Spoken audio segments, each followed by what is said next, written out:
Welcome to another episode of what the hell? Where's the car? All right, let's try this again. Welcome to another episode of fabigarage. So, on this episode, we're gonna be removing the steering wheel because my steering wheel leather wrap came in. So, we're gonna be putting that on. This company that I bought the steering wheel leather wrap. You can go in there, you can pick the type of material, whether you want leather, perforated leather, suede. You cannot pick the color of the leather, but you can pick the color of the ring on the top of the steering wheel. You can pick what areas are perforated or not. So it's pretty cool, and it was only like $50. So let me bring this in. I'll open this package in the back of the car and show you guys everything that comes in it, and then we'll get to removing the steering wheel. It's basically customized the way you want it. There's some instructions. So this is where I got it from right here. It took about 3 weeks to get because when you place an order, it's basically a custom made piece. They start making it as soon as you place an order. So this is the piece here. So I added the red ring. You can pick out of 10 colors, I believe. This red ring is going to be on the top of the steering wheel. It's leather all around, and on the sides, it's perforated. So it should look sharp as long as I can do a decent job at it. My first time doing any kind of stitching. So we'll see how this goes. I'll try and show you guys how I do it. You get 2 things of thread, a tool so you can pretty much fold in the edges under the plastic and under the airbag and stuff. So you get instructions here on how to do it, how to fit it to the wheel, and then how to do your installation. So we're gonna have fun with that. It should take about 2 to 3 hours, according to other people that have done it. It's not super easy, but we gotta make that steering wheel look a little better because mine is one of the worst I've seen, and I've had many Miatas, but this is one of the worst I've seen, and I don't even know how it gets like this, but it's pretty worn. I mean, gone here and here. So it's pretty bad. The airbag looks in decent shape. The logo's a little bit, the clear coat's a little bit ugly, but other than that. So I'm gonna remove this airbag, which you remove these plugs here. There's one on each side, and there's a 10mm socket. Take those 2 out, one here, one on the other side. The airbag pops off, and you disconnect the plug to the airbag. See if I can focus here. Disconnect the plug to the airbag. You might want to disconnect the battery. I usually disconnect the battery just to be safe. I've done in many cars with the battery connected at work, but you're really supposed to disconnect it. So I'm gonna suggest you guys do that also. So let's get removing the steering wheel. And they say you can do it on the car, but I think Miata's so tight inside, it'll be a lot more time trying to fight, especially it's so dark in there. It looks bright because of the camera, but it's really not. So I'm gonna get the steering wheel off, and then I'm gonna bring it in the house, sit on the dining room table and do it there. So let's get this removed. Okay, once you remove the 2 plugs and the 2 10mm head bolts, airbag comes off. You're gonna basically just lift this up like this and disconnect it. Put it on your passenger seat, leave it alone. Then you're gonna get your steering nut. This is a 21mm. Just zap it with the gun. Comes right off. There. Make sure you mark it just to make sure it's gonna be nice and straight. I'm gonna put a little mark here and a mark there, so that because I just did an alignment, I want to make sure I put it back exactly how I got it. So I'm gonna put this nut here. Then you're gonna want to unplug this red connector here because that's coming out with the wheel, and the yellow connector just goes right through when you pop the wheel out. So you just rock the wheel left and right with both hands. I'm gonna have to put the foam down to do this. Push it in and pull it with both hands, and it should free right up. All right, so I made a little mark on here with a chisel. This already has a notch on here. So before I took it off, I made a mark on the chisel in there, so that way when I put it back, it's nice and straight. So now that this is out, I'm gonna bring it in the house, and we're gonna start seeing what the hell we can do with this thing. Hopefully we can make it look decent. So another thing before I go in the house and start playing with the cover, I'm getting ready to do the power steering swap on this. The manual rack, it's okay, but I feel like I like to go autocrossing once in a while, and to do autocross, the manual rack would be a bear to move. Like daily driving, it's okay. But if you're going around cones and you have to go left, right, I think it would be kind of annoying. So I'm just gonna go with power steering. I'm basically just gonna make this car a little more comfortable to drive, instead of making it like raw race car, you know what I mean? Because at the end of the day, this is more of a weekend daily driver, fun car more than a race car. So what I have here is the OEM power steering pump that came out of a '89 Fox body. This is an OEM, not an OEM, but this is a Miata power steering line, high pressure. So I replaced this. I bought this brand new when I was fixing up the car when I first got it. This line was rotted, so I bought a new one. So I'm gonna use only half of it. Luckily, the Miata line has a fitting right here, so I already loosened it up. And basically, I'm just gonna be using. So what I did was I ordered a Fox body line, which is gonna go in there perfect and seal.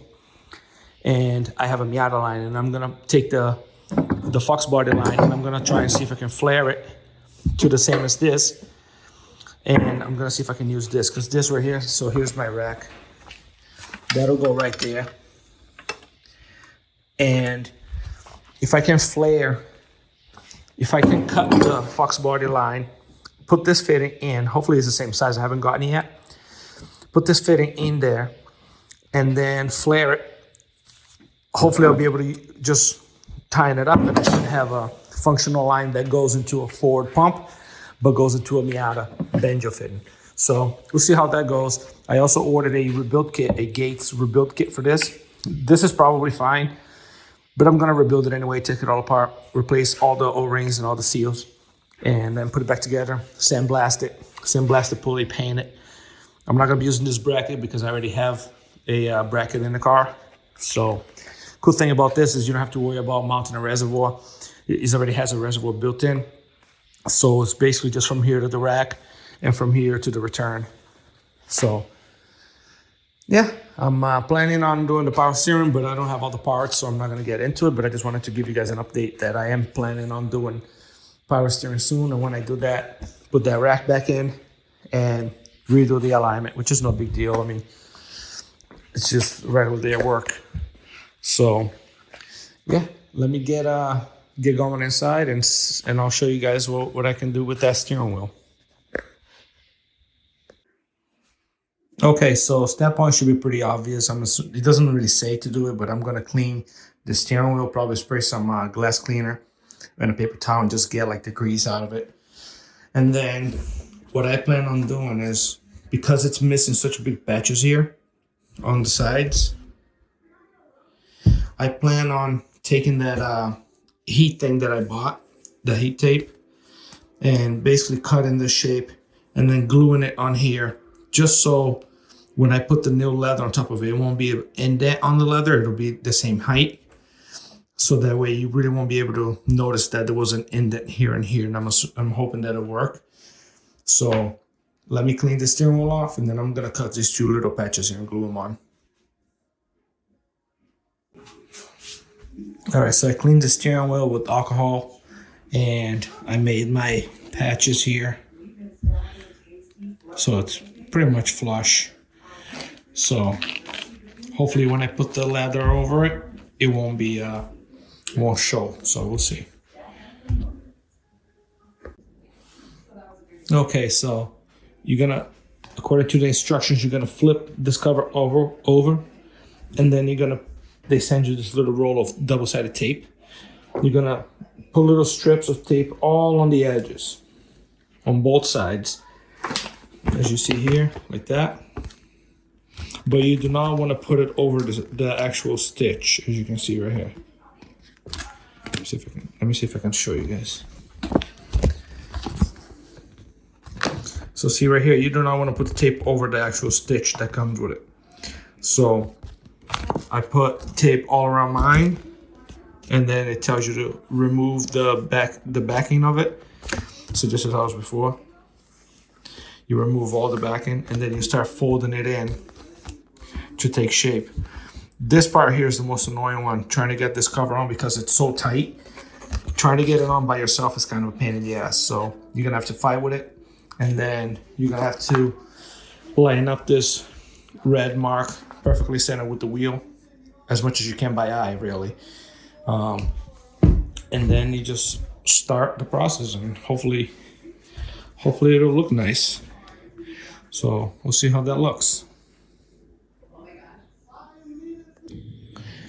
Okay, well, 2 hours later, I have just this top done.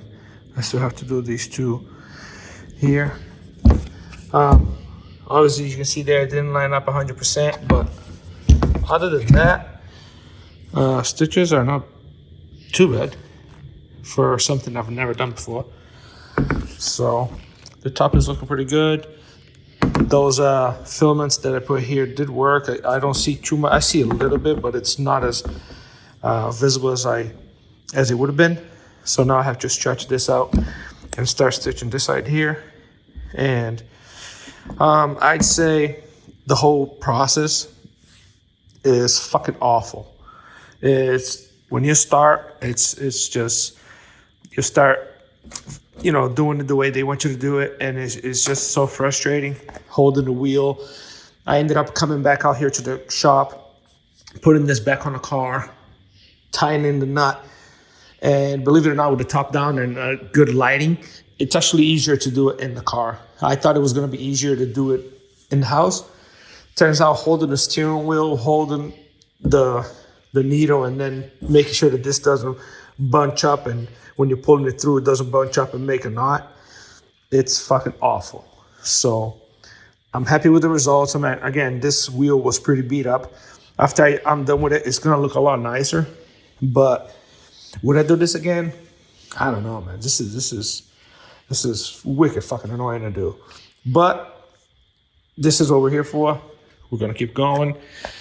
You do once you get going, like I started here.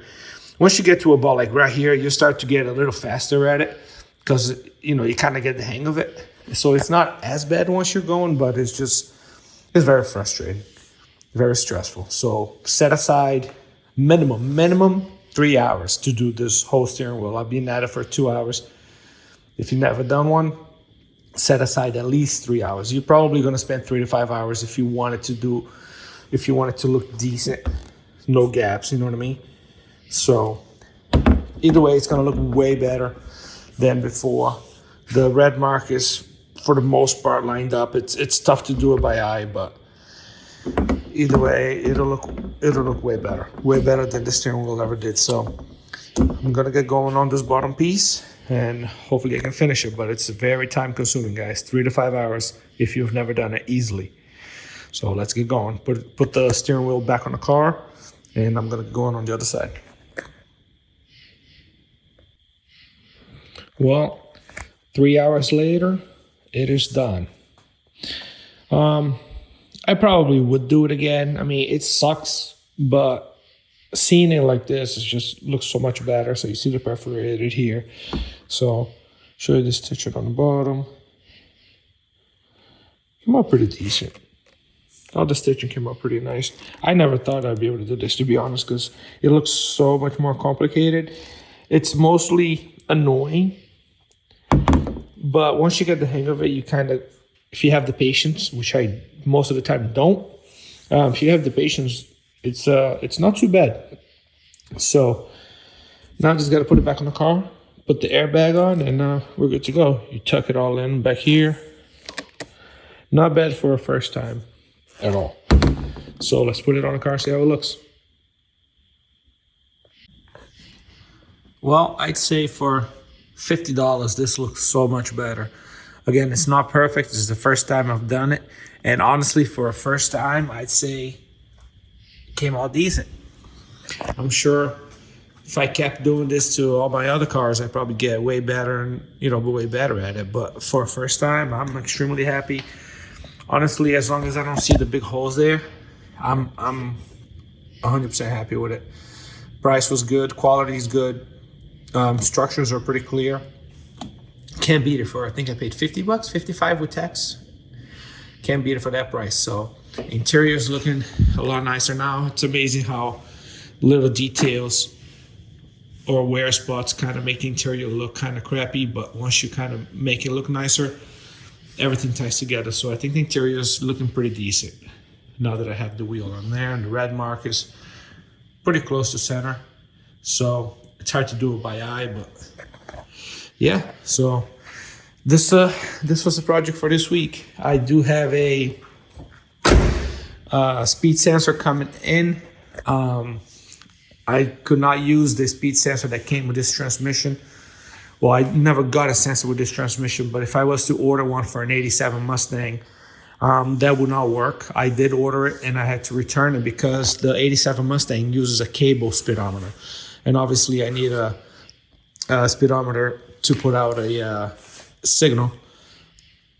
So what I did was I found out that the SN95 Mustangs, they use the same exact transmission, but their sensor produces a digital signal for the tach. So it's not cable driven, it's signal driven. So I ordered one of those, and that should be coming in a couple of days, and I should be able to just pop that into the transmission, and the two wires coming out of it, I should be able to just ground one and the other one bring it right back up here to the Dakota converter. From the converter, I can go right to the speedometer, and I should have a working speedometer. So we're getting there. Interior is looking pretty good. I am gonna start looking into a roll bar. I don't know if I'm gonna make one or buy one, but my next plan is to get the power steering going. So now that the interior is pretty much done, get the power steering installed.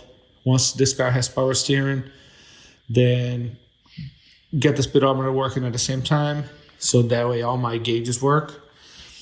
And then probably won't be driving much longer because it's starting to get 50s, 40s, and 50s here in Massachusetts, and winter's pretty much on its way. So in a couple of months, we're gonna probably have snow, and I will not be driving this in the snow. This is probably gonna be where this other Miata here is covered up until it gets warm again. And this one here, I'm gonna put it on the lift. This Miata here, I'm gonna put it on the lift and go through it and fix everything that has to be fixed, because I am gonna put that one for sale once I replace the top and clean it all up. So, but for this week, this is it. I mean, this was enough headache. Came out really nice, but again, 3 to 4 hours easily stitching. So yeah, guys, I really appreciate you guys watching. I do plan on hopefully getting some more footage of driving. My camera that I got, the 4K camera, unfortunately, even with the new memory card, the file format that it puts out is not compatible with my video editor. So I'm gonna probably have to use my phone and get you guys some more footage, but she moves really good. But I appreciate you guys watching, and don't forget to subscribe and share with your friends. And we'll see what next week brings. Take care, guys.